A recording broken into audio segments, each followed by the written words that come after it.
जय श्री राम।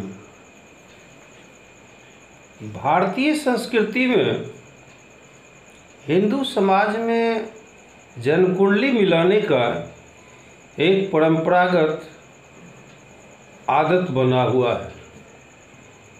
हमारे ऋषियों ने किसी को भी विवाह करने से पूर्व कुंडली मिलान करके शादी करने का निर्देश दिया है। हालांकि इस मिलान में 84 प्रकार के मिलान बताया गया है, किंतु उसमें महत्वपूर्ण अष्टकूट का विचार अवश्य करना चाहिए। किंतु सबसे जटिल समस्या यह है कि इस मिलान से पहले लोग लड़की सुंदर, स्वस्थ, पढ़ी लिखी और दहेज का मिलान होता है कि नहीं, इस बात पर लोग उलझ जाते हैं। जब इन तमाम चीज़ों से आगे बढ़ते हैं तो कुंडली मिलाने की बात आती है। कुंडली मिलाने में मंगल का विचार किया जाता है। मंगल का विचार में मैंने पहले एक वीडियो में बता चुका है कि 1, 4, 7, 8 और 12वें स्थान में मंगल के होने से मंगलवर्ता गुण होता है। उसका काट उन्हीं स्थानों में शनि के होने से काट हो जाता है। अगर उक्त स्थान में राहु, केतु या सूर्य भी होता है तो मंगल का काट हो जाता है। इस प्रकार मंगल मिलान, कुंडली मिलान से जब आगे की ओर बढ़ता है तो लोग शादी विवाह की तरफ अग्रसर होते हैं। मिलान में कुल गुण अष्टक में 36 होते हैं, तो अष्टकूट का 36 गुण का आधा 18 होता है। तो अर्धाधिक्यम ग्राह्यम शब्द के अनुसार 18 से ऊपर होना अनिवार्य माना गया है। अब गण मिलान में असमान और नारी समान उसी प्रकार का है जैसे मधु और घी का एक मिलन होता है।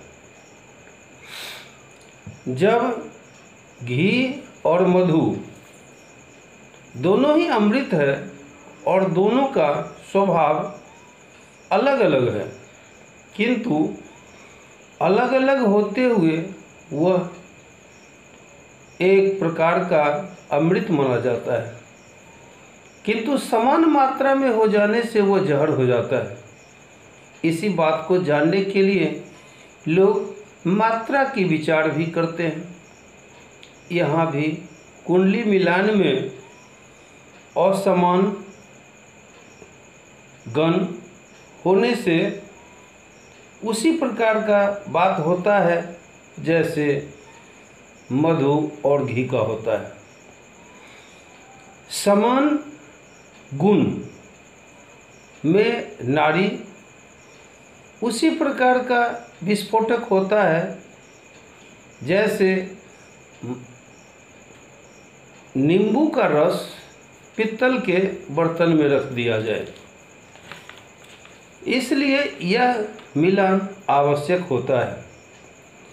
मंगल का विचार में मंगलवर्ता काट अवश्य ही ध्यान देना चाहिए, लेकिन 1 और 7 भाव पर विशेष ध्यान देना चाहिए। एक और महत्वपूर्ण है कि मंगल के साथ शुक्र होता है और एक साथ स्थान में होता है तो विशेष कष्टदायक होता है। 12 और 8 में कुछ कम तकलीफ देता है। इतना ही नहीं, आयु, स्वास्थ्य, स्वभाव, आचरण, दाम्पतिक प्रेम संपत्ति, संतान इत्यादि का विचार भी कुंडली से कर लेना चाहिए। सप्तम सूर्य हमेशा दुखदाई होता है।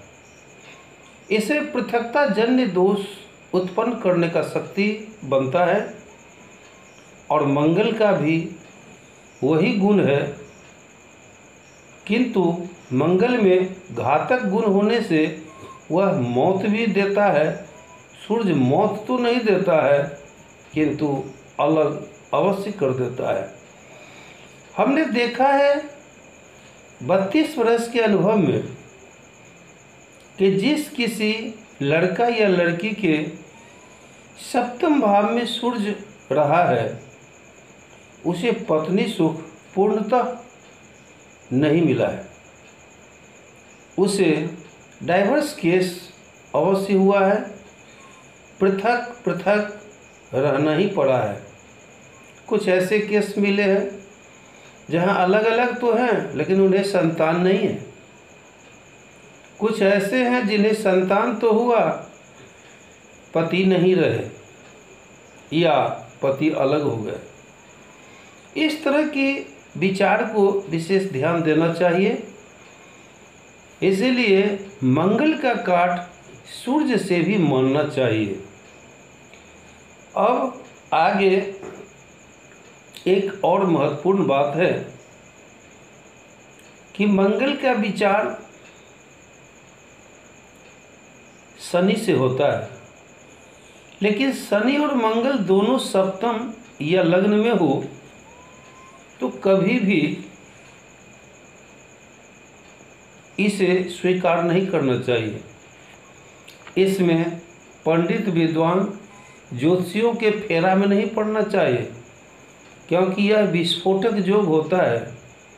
इसमें घटना दुर्घटना के क्रम में विस्फोट के साथ उसका परम जीवन, परम गति, परम यात्रा हो ही जाता है। इसलिए इनके फेरे में नहीं पड़ना चाहिए। अगर पढ़ना ही हो तो इसके लिए शांति पूजा विवाह से पूर्व या विवाह के बाद करना चाहिए, तभी वह समृद्धिशाली और दीर्घायु होगा।